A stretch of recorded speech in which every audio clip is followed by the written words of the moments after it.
journal. Yasmine Adoko.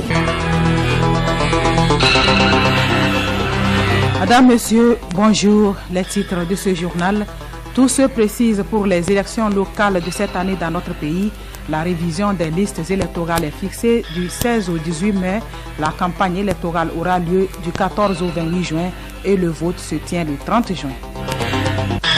Ça y est, les députés ont adopté tard dans la nuit dernière le projet de loi sur les réformes institutionnelles et constitutionnelles. Le mandat présidentiel est de 5 ans, désormais limité à 2 termes sans rétroactivité. Celui des députés sera de 6 ans au lieu de 5, renouvelable 2 fois. Et puis sport football, tournoi féminin UFOA B pour la première journée hier. La Côte d'Ivoire, pays hôte, s'est largement imposée 5-0 devant le Togo en ouverture à Abidjan. La compétition se poursuit ce jeudi à la faveur de la deuxième journée des matchs de poule. Radiolomé.tg. Les Togolais iront aux urnes le 30 juin prochain pour choisir leurs conseillers municipaux. Il s'agit des premières élections locales depuis 32 ans. Cette proposition de la Commission électorale nationale indépendante CENI a été entérinée hier par le gouvernement togolais réuni en Conseil des ministres Hélène Assabi. Décret portant ouverture et clôture de la période de révision des listes électorales pour les élections des conseillers municipaux de 2019. Le président de la République, sur proposition de la Commission électorale nationale indépendante CENI, le Conseil des ministres entendu décrète. Article 1er. La révision des listes électorales se déroulera pendant la période du 16 au 18 mai 2019. Article 2. Les opérations de révision des listes électorales se dérouleront en une phase unique sur l'ensemble du territoire national. Article 3. Les centres de recensement seront ouverts tous les jours de 7h à 16h. Article 4. Les modalités de révision sont définies par la CENI conformément aux dispositions du Code électoral. Décret fixant la date des élections des conseillers municipaux et convoquant le corps électoral pour les dites élections. Le président de la République, sur proposition de la Commission électorale nationale indépendante CENI, le Conseil des ministres entendu décrète. Article 1er. La date des élections des conseillers municipaux est fixée au 30 juin 2019. Article 2. Le corps électoral est convoqué le 30 juin 2019 pour les élections des conseillers municipaux. Article 3. Les bureaux de vote sont ouverts de 7h à 17h sur toute l'étendue du territoire national. Décret fixant le montant du cautionnement à verser pour les élections des conseillers municipaux. Le président de la République, sur proposition conjointe de la Commission électorale nationale indépendante, CENI, et du ministre de l'Administration territoriale, de la décentralisation et des collectivités locales, le Conseil des ministres entendu décrète. Article 1er. Le montant du cautionnement à verser au Trésor public par les candidats aux élections des conseillers municipaux de 2019 est fixé à 20 000 francs CFA par candidat titulaire. Article 2. Le montant du cautionnement est réduit de moitié pour les candidats de sexe féminin conformément à l'article 285 du Code électoral. Article 3. La caution est versée pour l'ensemble de la liste par le candidat figurant en tête de liste. Décret portant ouverture et clôture de la campagne électorale pour les élections des conseillers municipaux de 2019. Le président de la République, sur proposition de la Commission électorale nationale indépendante CENI, le Conseil des ministres entendu décrète. Article 1er. La campagne électorale pour les élections des conseillers municipaux du 30 juin 2019 est ouverte le vendredi 14 juin 2019 à 0h. Elle prend fin le vendredi 28 juin 2019 à 23h59. Décret portant vote par anticipation des membres des forces de défense et de sécurité pour les élections des conseillers municipaux. Le président de la République, sur proposition de la Commission électorale nationale indépendante CENI, le Conseil des ministres entendu décrète. Article 1er. Les membres des forces de défense et de sécurité appelés à garantir la sécurité des électeurs et des opérations électorales le jour du scrutin sont autorisés à voter 72 heures avant la date du scrutin. Article 2. Le vote a lieu dans les bureaux de vote désignés par la Commission électorale nationale indépendante CENI. Article 3. À l'issue du vote, les urnes sont scellées et déposées à la CELI. Les différents documents électoraux sont rangés dans les enveloppes scellées et transmises à la CELI. Article 4. Le dépouillement a lieu le jour du scrutin général après le vote de l'ensemble du corps électoral dans les conditions prévues par le Code électoral. Réforme institutionnelle et constitutionnelle au Togo, l'Assemblée nationale a adopté la loi portant modification des articles 59, 60 et 100 de la Constitution du 14 octobre 1992. C'est lors de la 5e séance plénière de la première session ordinaire de l'année, tenue hier à son siège à Lomé. Aruna Mola. C'est à l'unanimité des 90 députés présents dans la nuit de ce mercredi. La limitation des mandats du président de la République élu au scrutin uninominal majoritaire à 2 tours pour un mandat de 5 ans renouvelable une seule fois a été consacrée par les articles 59 et 60. L'article 100 nouveau recompose la Cour constitutionnelle. Il fixe à 9 ses membres de probité reconnus, désignés selon les règles précises pour un mandat de 6 ans renouvelable une seule fois. En outre, le nouvel article 52 stipule que les députés sont élus au suffrage universel direct et secret pour un mandat de 6 ans renouvelable 2 fois. Et l'article 158 consacre le principe de la non-rétroactivité, c'est-à-dire que les mandats déjà réalisés ou en cours ne sont pas pris en compte dans le décompte du nombre de mandats. Les débats sur ces textes très houleux au début, avec des positions divergentes, se sont achevés sur un consensus et une harmonie satisfaisante de tous les parlementaires qui se sont même embrassés à l'issue de l'adoption de la loi. Le président du groupe parlementaire UNIR, Acholi Akleson, salue l'esprit d'homme d'État du président Faure Gnassingbé qui met en avant les intérêts du pays en étant à l'avant-garde des réformes. Le Togo, par ce vote, vient d'ouvrir une nouvelle page de son histoire. Je voudrais aussi féliciter tous les députés de toutes tendances qui se sont mis ensemble pour adopter cette loi fondamentale de notre pays, ce qui constitue devait faire ensemble dans l'élan pour bâtir notre pays. C'est un signal fort que les députés ou la 6e législature vient d'envoyer à tous les Togolais. Quoique étant de différentes tendances, il est possible de s'entendre quand il s'agit des questions majeures qui concernent notre pays. Le président de la République, président de notre parti, a toujours été à l'avant-garde des réformes. Et nous avons par le passé témoigné notre engagement et notre détermination à faire avancer ces réformes constitutionnelles. Le député de l'UFC, André Johnson, s'estime heureux. L'UFC a toujours prôné 5 ans renouvelables une fois. Donc c'est pour rester cohérent avec ce que nous avions préconisé. Nous sommes restés fidèles à cette proposition. Je suis un homme heureux de constater que la réforme tant souhaitée par les populations s'est enfin opérée. Pour Jerry Tama du NET PDP, c'est une décision historique qui renforce la démocratie et les institutions de la République. Aujourd'hui, il faut considérer que nous avons des avancées majeures par le vote à l'unanimité de l'ensemble des députés, que la décision est historique.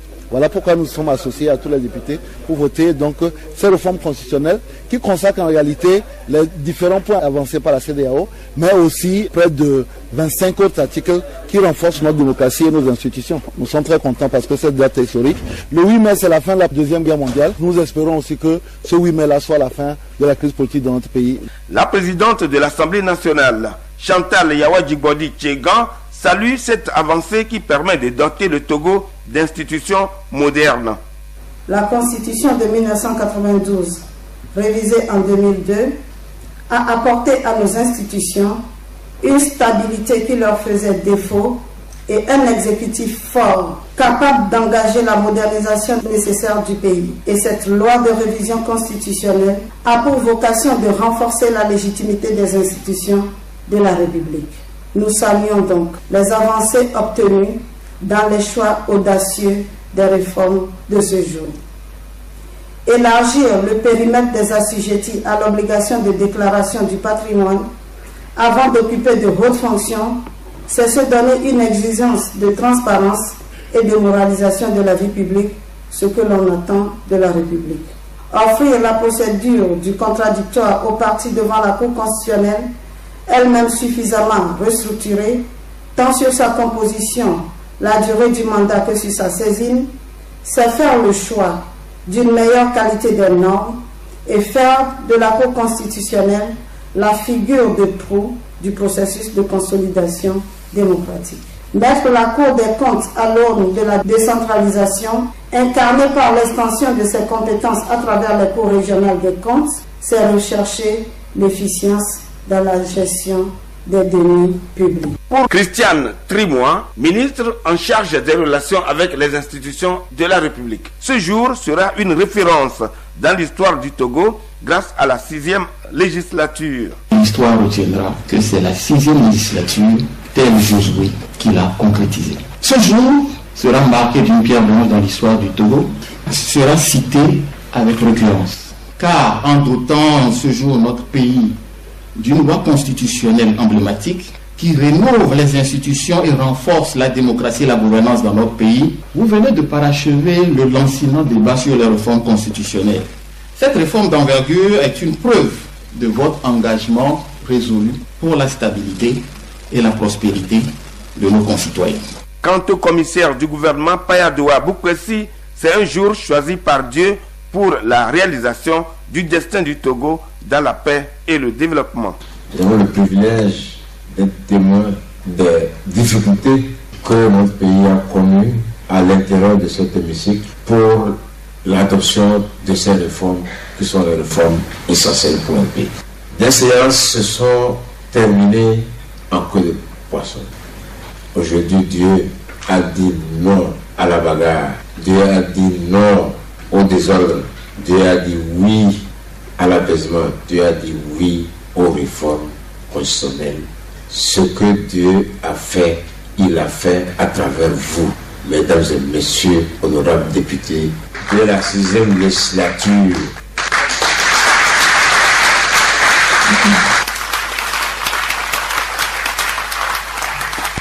Vous l'avez dit, Aruna Mola, la loi a été adoptée tard dans la nuit. Les députés ont longuement discuté sur ces articles. Radio Lomé vous propose l'intégralité des débats ce soir à partir de 20h. Restez à l'écoute.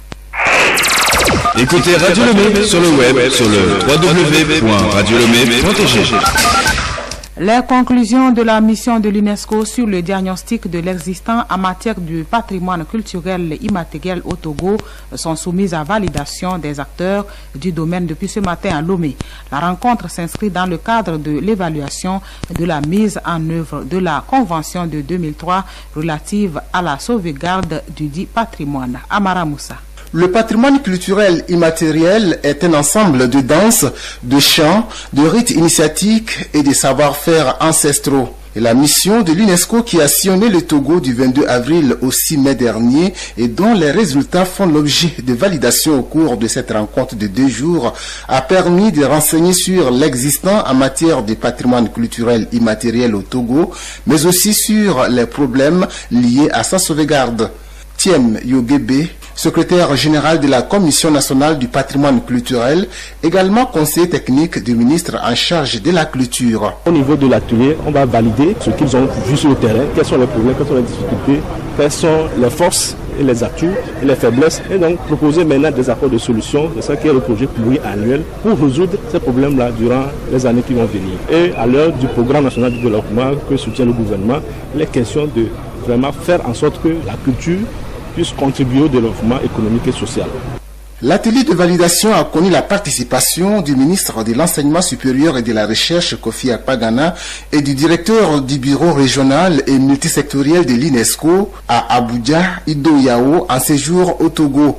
Il a cité le Togo comme pays modèle dans la mise en œuvre des conventions de l'UNESCO avant de souligner que la sauvegarde du patrimoine culturel s'inscrit dans les objectifs du développement durable. Nos aïeux étaient soucieux de préserver l'environnement, ils étaient soucieux de préserver les ressources halieutiques. C'est pour cela qu'ils ont sacralisé des forêts et des rivières. Si ces techniques traditionnelles-là, ces savoir-faire traditionnels-là qui font partie du patrimoine immatériel qui nous réunit aujourd'hui, si ces savoirs traditionnels ne sont pas pris en compte et capitalisés dans la réponse moderne, nous passons à côté de la plaque de solutions idoines. Le secrétaire général du ministère de la Culture, du Tourisme et des Loisirs, Attara Tefaraba, a au nom du gouvernement remercié l'UNESCO pour son soutien pour la promotion de la culture, gage du développement au Togo. Un atelier de sensibilisation des professionnels de la santé humaine et animale sur la résistance des antimicrobiens RAM s'est ouvert ce matin à Lomé. La rencontre vise à partager les expériences et les résultats des travaux de recherche spécifiques à chaque secteur sur l'utilisation des antimicrobiens. Il est également question à terme de mettre en place un groupe technique pour promouvoir les bonnes pratiques en matière de prescription et d'usage approprié des antimicrobiens. Salou Mounero, point focal pour le suivi de la résistance aux antimicrobiens, évoque les mesures pour combattre ce fléau. Pour combattre cette résistance au Togo, nous n'allons pas nous mettre hors de ce qui est prescrit à l'échelle mondiale. Il y a un plan d'action mondial qui a été proposé. Un des premiers objectifs stratégiques, c'est la sensibilisation. Parce que pour mieux combattre le fléau, il faut le connaître. Aujourd'hui, il faut qu'il y ait derrière des moyens qui permettent de détecter précocement l'infection pour que l'antibiotique soit adapté lorsque je suis à l'hôpital. Il faut que nous respectons les règles d'hygiène. Si nous pouvons utiliser ces moyens de prévention, nous allons déjà faire la barrière à l'infection. La coordination des organisations féminines du Togo, COFET, a organisé ce matin à Lomé un atelier sur le renforcement du réseautage des organisations féminines dans notre pays. Sensibilisation, enrôlement et affiliation dans la région maritime, tels sont les défis majeurs de cet atelier. Le Fonds Hwessé est le principal partenaire de cette organisation et veut accompagner les réseaux dans le financement de leurs projets. Dalmeda Masfa, responsable du fonds. Au niveau du fonds Hwessé pour les femmes francophones, c'est la principale idée qui nous a motivés à mettre sur pied ce fonds. Parce que l'autre chose qu'il faut savoir, c'est que la plupart des bailleurs de fonds sont anglophones. Nous avons voulu relever ces défis d'avoir un fonds qui est dédié exclusivement aux francophones, qui va recevoir les demandes en français, qui va les traiter en français, mais surtout un fonds qui est capable d'accompagner les organisations. Aujourd'hui, vous avez très peu de partenaires financiers qui peuvent apporter de l'accompagnement technique aux organisations pour les amener d'un niveau A à un niveau B, où elles peuvent mobiliser des ressources plus aisément. La présidente de la COFET, Honorine Honkoulate, salue l'initiative du Fonds Hwessé et fait appel à toutes les organisations féminines du Togo à travailler ensemble pour atteindre les objectifs. La COFET, en tant que coordination, en tant que fêtière nationale, se veut un cadre où les organisations de femmes se retrouvent pour renforcer leur activisme. Les financements sont là, mais pour pouvoir les drainer vers vous, il faut que les bailleurs de fonds sentent que vous êtes unis, que vous êtes soudés. Aujourd'hui, vous ne pouvez pas vous lever en tant que ONG, association individuelle, aller mobiliser un grand financement.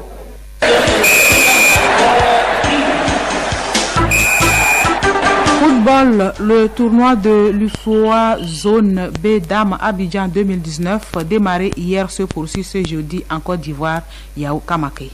Tout comme hier, deux matchs se disputent encore ce jeudi. À l'étape des éliminatoires de poule, le Nigeria joue le Burkina Faso et le Niger affronte le Mali. C'est la poule A qui était à l'honneur hier pour le compte de la première journée, avec une première sortie ratée des éperviers dames 0-5 face aux Ivoiriennes. En second match, le Sénégal s'est mesuré au Ghana, score final 2-0 en faveur du Ghana. La deuxième sortie des joueuses togolaises est prévue pour demain vendredi contre le Ghana. Une victoire s'impose pour l'équipe togolaise afin d'éviter une élimination précoce en cas d'une seconde défaite.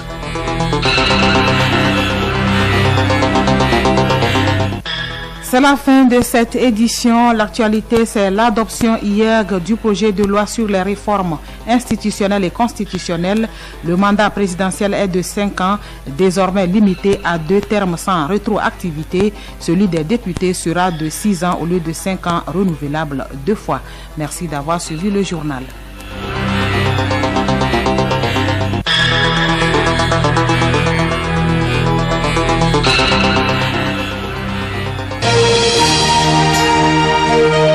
Radio Lomé Boîte postale 434, email radiolomé@radiolomé.tg. radiolomé.tg